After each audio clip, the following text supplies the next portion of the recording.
guys. Are you guys ready for a live demonstration of Tim Holtz? Hey, showing his new products off. Very exciting. So let's start talking about these. These are the newest addition to the Distress line, Distress Crayons. And what's cool about Distress Crayons is it's a water reactive pigment. And a lot of people are trying to compare those to other pigments in the market.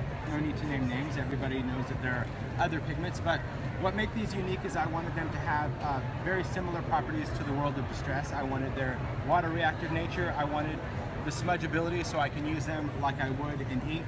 But more than anything, it needed to maintain its color integrity. That was important for me. What's nice about these crayons, and you'll see on the sample board back here, is that you can use them on a lot of different media. You can use it on light and gums and adhesives. You can stamp before or after with these, so they don't have a wax buildup where you can do a background and then you can still stamp right over the top of them, no problem. But I'll just show you some of the unique kind of blending properties of it. So right now there are only 3 sets, only 18 of the 60 colors that we have in the line. Yeah, we had a good year last year. I know, I'm excited about the colors. Last year was a lot of colors. Oh yeah. As exciting as it was, it's like, Glad that's over. I am. You're not doing that again. Not for a while, no. It took me a long time to get that ready. I'll tell you what, yeah. Candied apple was like it. Yeah, and that's why I put it last. They're like, well, don't you want it for Christmas? I'm like, no, it's just too good. It needs to be the end. Yeah. We forgave you. So what you're going to notice is that it's very smooth. It has kind of the viscosity, almost like a lipstick. It's very smooth as it glides over the surface. You can smudge it on a surface just using your finger, so you can easily blend it out to create some soft blends just using your finger. You can also go in with water. So here I'm just going to take a water brush, and if I want, I can watercolor this out, and I can blend it as much as I want. And ironically, here's what's interesting about these crayons.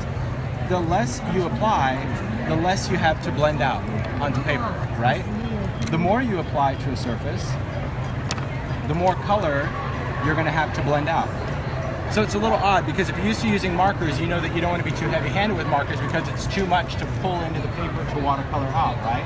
Whereas crayon's completely opposite. If you want more color to blend, you need to add more of the crayon. And you can mix colors, you can color one color, and you can combine a color right over the top. They're not going to dry out, they're not going to contaminate one another, but you can go in and mix those colors if you want to as well. Now, the bottom of this is just a dial to turn because the stick is filled with pigment, right?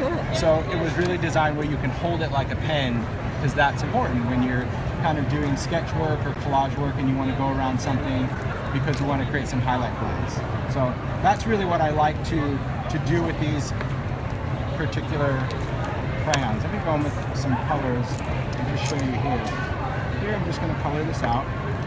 I'll show you that the smudgeability is very cool. But again, if I want to watercolor even on manila, I'm trying to clean my brush out, I can still go in and watercolor this out. Now it's not going to blend out completely like ink, so that's why we have different substrates, different surfaces that you can work on, depending on how much color you want to blend out. So it's Live here at CHA, so be sure to follow me.